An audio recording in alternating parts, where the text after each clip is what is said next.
Early this month, tensions between the United States and Canada reached a breaking point when President Donald Trump announced steep new tariffs on Canadian goods. He justified the move by citing concerns over illegal immigration and the growing fentanyl crisis in the United States. As part of the policy, all Canadian imports would face a 25% tariff, while energy products would be taxed at a slightly lower rate of 10%, both set to take effect on February 4, 2025. Canada wasted no time responding. Prime Minister Justin Trudeau hit back with a 25% tariff on $30 billion worth of American goods, including beer, bourbon, fruit juices, clothing, sports equipment, and household appliances. But that was just the beginning. He warned that after a public review period, the tariffs could expand to cover an additional $125 billion in United States products. Just as the situation seemed to be escalating, a breakthrough came after high-stakes discussions. Trump and Trudeau agreed to delay the tariffs for 30 days. In return, Canada promised to strengthen its border security by appointing a fentanyl czar and working with United States officials to create a joint task force to combat drug smuggling. While this temporary pause offered some relief, reactions within Canada were mixed. Some saw it as a necessary compromise, while others worried that it wouldn't prevent economic damage in the long run. Even with the delay, concerns remained high.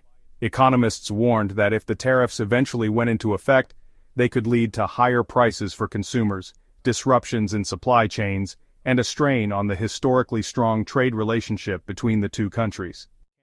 This growing uncertainty pushed Canada to start looking for new trade opportunities, particularly in Asia. Alberta, home to much of the country's oil and natural gas industry, began developing a strategy to diversify its exports beyond the United States to avoid over-reliance on a single market. Japan, which has increasing energy needs, became a major focus. To speed up this transition, Trudeau called for an economic summit, bringing together business leaders, policy experts, and labor unions to discuss ways to reduce Canada's dependence on United States trade. Part of the plan included boosting internal commerce and reconsidering previously scrapped energy projects to make it easier for Canada to export oil and gas to international buyers. At the same time, public sentiment took a dramatic turn. Recent polling showed that 90% of Canadians now support reducing economic reliance on the United States, a significant jump from before the tariff threat surfaced. Meanwhile, Canadian companies began adjusting to the shifting trade landscape. Suncor Energy, one of the country's largest oil producers, reassured investors that it was better positioned than most to handle potential United States tariffs. Unlike competitors that rely almost entirely on selling oil to the United States, Suncor has the ability to ship much of its production through the Trans Mountain Pipeline to British Columbia's coast, allowing it to reach global markets rather than being forced to sell primarily to American buyers. Even with these efforts, Canada's deep economic ties to the United States won't be easy to unwind. For decades, America has been Canada's main customer for oil and gas, shaping the country's trade policies and energy strategies. Now, with the threat of tariffs looming, Canada is being forced to rethink its entire economic future. Before we proceed, I would like to ask you a question. Do you think the United States is being too hard on Canada? Let us know what you think in the comments. Let us continue. For years, Canada has leaned heavily on the United States to buy its oil and natural gas, with nearly all of its crude exports flowing south of the border. Alberta, the country's energy powerhouse, has been at the heart of this trade, supplying most of the fuel. In 2022 alone, Canada shipped $22.4 billion worth of natural gas to the United States, reinforcing just how deeply connected the two countries are when it comes to energy. But this heavy reliance comes with risks. Recently, the United States has hinted at new tariffs on Canadian energy products, sending a wave of concern through Canada's energy sector. The possibility of higher taxes on oil and gas exports has put pressure on Canadian leaders to rethink their trade strategy and look for new buyers outside of North America. With tensions rising, Canada has been eyeing Asia, specifically Japan, as a promising alternative market. The Asia-Pacific region's demand for energy is soaring, and Japan, as one of the world's top buyers of liquefied natural gas, is in constant need of new suppliers. In 2023, Japan imported about 66 million tons of LNG, second only to China. While the country has been shifting toward nuclear and renewable energy, its power needs are expected to rise with the expansion of data centers and other energy-hungry industries. If cleaner alternatives like hydrogen and ammonia don't scale up fast enough, Japan's LNG demand will likely keep growing, creating an opportunity for Canada to step in. Unlike other major LNG exporters, Canada has a unique advantage. Its west coast is much closer to Japan than the U.S. Gulf Coast. A shipment from Vancouver to Tokyo takes about 11 days, while gas coming from the U.S. often has to travel through the Panama Canal, adding time, costs, and logistical headaches. On top of that, Canada's LNG is known for being 40% less carbon-intensive than U.S. LNG, making it a more attractive option for countries focused on reducing emissions. Recognizing this potential, Alberta's Minister of Environment and Protected Areas, Rebecca Schultz, has been actively building energy ties with Japan. During a recent visit to Tokyo, she met with key industry players including JERA, Japan's largest LNG buyer, touring their Futsu thermal power station and LNG intake facility. Schultz discussed how Alberta could help secure Japan's future energy supply. She also held talks with leaders from the Japan Gas Association, which oversees the country's gas distribution, as well as executives from JOGMEC, a group responsible for ensuring stable energy imports. These meetings focused on investment opportunities in Alberta's growing LNG sector, and on how both countries could strengthen their energy partnership. At the center of this collaboration is LNG Canada, a massive export terminal being built in Kitimat, British Columbia. With a price tag of $40 billion, it is the largest energy investment in Canadian history. The project, backed by energy giants like Shell, Petronas, PetroChina, Mitsubishi, and Kogas, will process and export natural gas from British Columbia's Montney Formation. Once operational in mid-2025, it will produce 14 million tons of LNG per year, with plans to double that output in a second phase. Japanese companies are already deeply involved. Mitsubishi holds a 15% stake in LNG Canada, illustrating just how important this partnership is for Japan's energy security. As Canada ramps up infrastructure development, British Columbia is set to become a major hub for LNG exports, supplying not just Japan but also other energy-hungry markets in Asia and beyond. The location for this massive undertaking wasn't chosen by chance. Kitimat, British Columbia, offers everything needed for smooth LNG exports, an industrial-friendly zone, a deep-water port that stays ice-free all year, and existing infrastructure that makes it easier to ship gas to markets in Asia. Construction is moving fast, with more than 95% of the first phase already completed. If all goes according to plan, the first shipment of Canadian LNG will set sail by mid-2025, marking a significant step toward Canada becoming a major player in global energy exports. While this large-scale project garners attention, it's not the only one making waves. A smaller but equally important facility is coming to life in Squamish, British Columbia. Built on the site of an old pulp mill, the wood fiber LNG project is taking a different approach, focusing on sustainability. Unlike traditional LNG plants, this facility will run on electric power, significantly cutting down emissions. It's also a collaborative effort with the Squamish Nation, ensuring that cultural and environmental concerns are addressed from the ground up. By working closely with Indigenous partners, the project has gained strong community support, making it a model for responsible energy development. Meanwhile, another groundbreaking initiative is emerging in Kitimat, but this one is unique. Cedar LNG, a project led by the Haisla Nation, is setting a new precedent as an Indigenous-led energy venture in partnership with private sector investors. The goal is to build a facility that can export 3 million tons of LNG annually, while generating long-term economic benefits for the local community.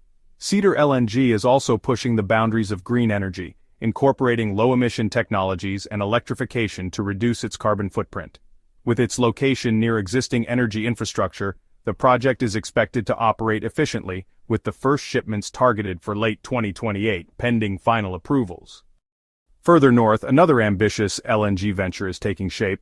Kshilasim's LNG, developed in partnership with the Nisga'a Nation, is set to be one of the largest LNG projects in Canada. Located near Gingolax, British Columbia, this facility will stand out for its floating LNG technology, allowing for the processing and export of natural gas in a more flexible and efficient manner.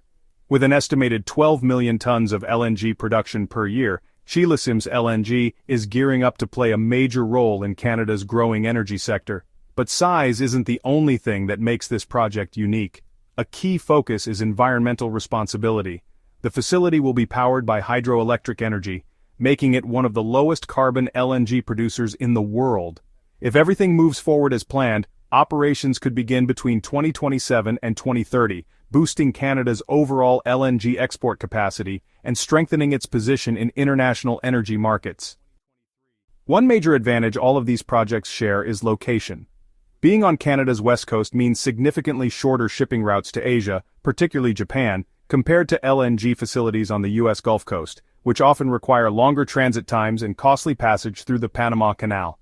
By cutting both travel time and expenses, Canadian LNG exporters are positioning themselves as strong competitors in the global market. Beyond energy, Canada and Japan have built a solid trade relationship over the years. As of 2023, Japan ranked as Canada's fourth largest trading partner, with bilateral trade reaching 36.5 billion Canadian dollars. Canada's exports to Japan totaled 15.8 billion Canadian dollars, while imports from Japan were valued at 20.7 billion Canadian dollars. This trade partnership is further strengthened by agreements like the Comprehensive and Progressive Agreement for Trans-Pacific Partnership, or CPTPP, which has helped reduce trade barriers and expand market access between the two nations.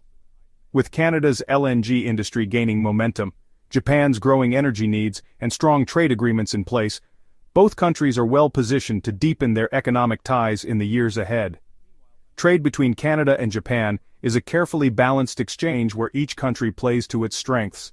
While Canada sends over vast amounts of natural resources and agricultural goods, Japan returns the favor with high-tech machinery, vehicles, and electronics. This two-way flow keeps both economies connected and allows them to support each other's industries. For Japan, energy security is a growing priority, and Canada is quickly emerging as a reliable supplier of liquefied natural gas, coal, and propane. These fuels power everything from Japanese homes to massive industrial facilities. Canadian metallurgical coal, a key ingredient in steel production, is also in high demand, ensuring that Japan's construction and manufacturing industries have the materials they need. Beyond energy, agriculture plays a major role in this trade relationship. Canada is the world's largest producer of canola, and Japan is one of its biggest buyers, using it for cooking oils and food processing. Wheat, soybeans, pork, and beef from Canada also help sustain Japan's food supply, with strict quality control measures ensuring these products meet Japan's high standards. But it's not just food and fuel. Canada's mineral wealth, copper, nickel, and iron ore, feeds directly into Japan's high-tech industries, supporting everything from electronics to car manufacturing. Pharmaceuticals and forest products also make their way across the Pacific, adding further diversity to Canada's exports. While Canada supplies the raw materials, Japan delivers the finished products.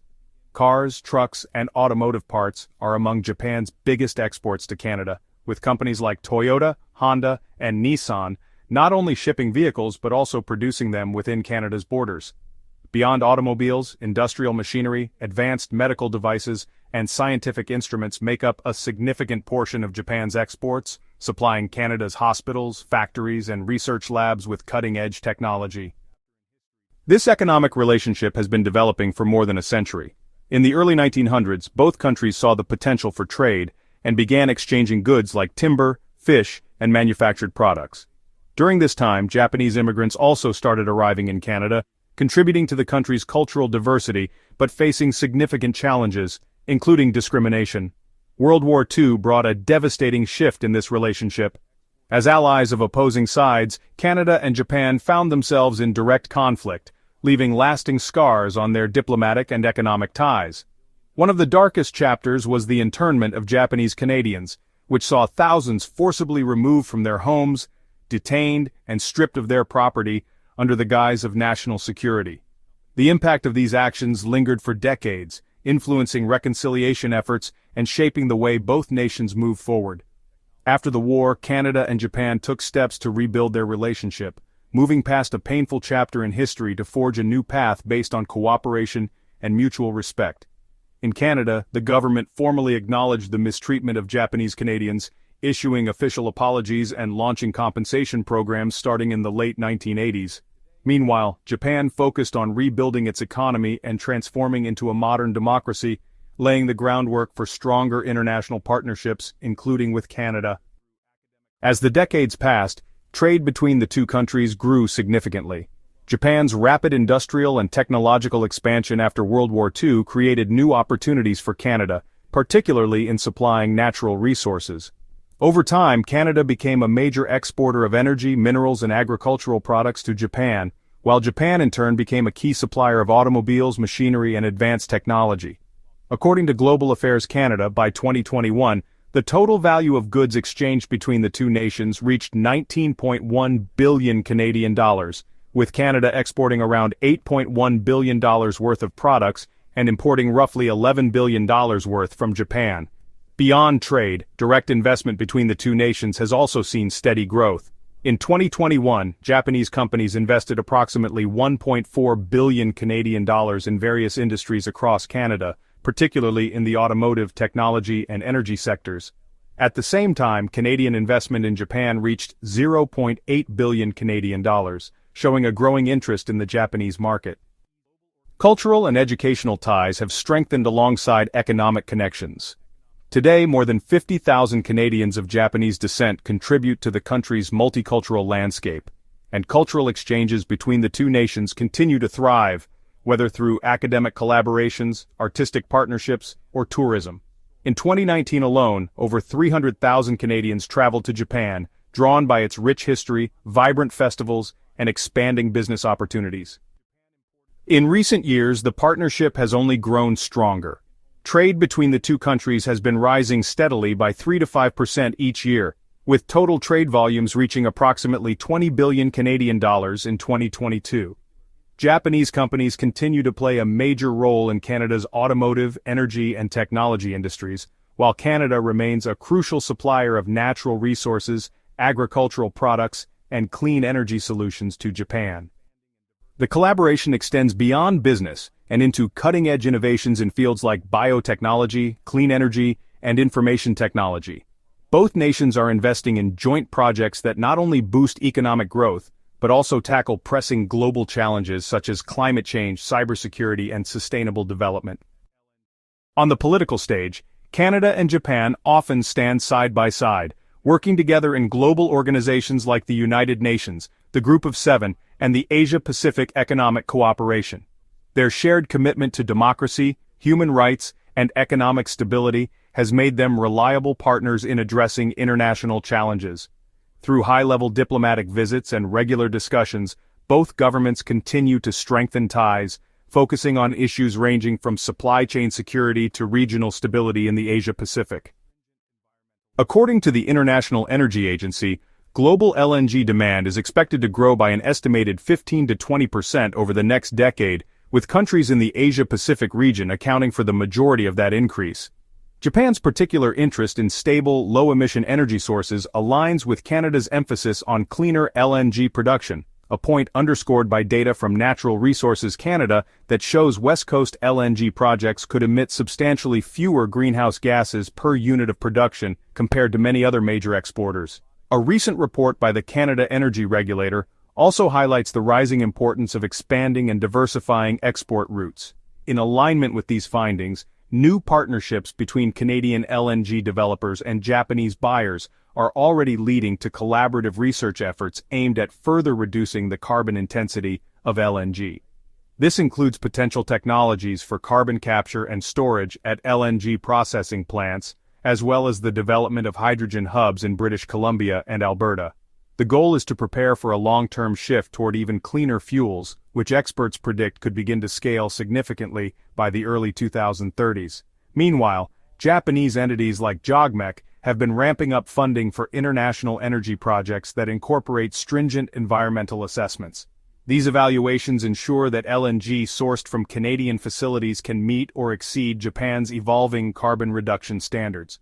Furthermore, the government of Japan has been providing incentives for domestic companies to invest in foreign LNG projects that demonstrate a strong commitment to indigenous partnerships, community engagement, and sustainability, themes that resonate deeply with ongoing Canadian ventures such as Cedar LNG and Chilesim's LNG. In the broader context of trade, recent forecasts published by Global Affairs Canada suggest that bilateral exchanges with Japan could surpass 40 billion Canadian dollars by 2026, driven in large part by energy exports and high-value manufacturing trade. At the same time, think tanks like the Asia-Pacific Foundation of Canada recommend continued dialogue on shared technology development. They note that Japan's expertise in robotics and advanced machinery could further modernize Canada's resource extraction and processing methods, reducing operational costs and helping Canadian firms stay competitive. As both nations continue to invest in innovation, particularly around cleaner energy and sustainable supply chains, experts see a path toward an even more robust Canada-Japan partnership. Thanks for listening. We'd love to hear your thoughts on whether Canada's push to diversify its energy exports is the right move, and how you think future Canada-US trade relations will unfold. Are these new LNG projects and emerging partnerships in Asia enough to offset potential tariffs? Let us know in the comments below. And don't forget to like and subscribe for more updates on international trade, energy developments, and global economic news.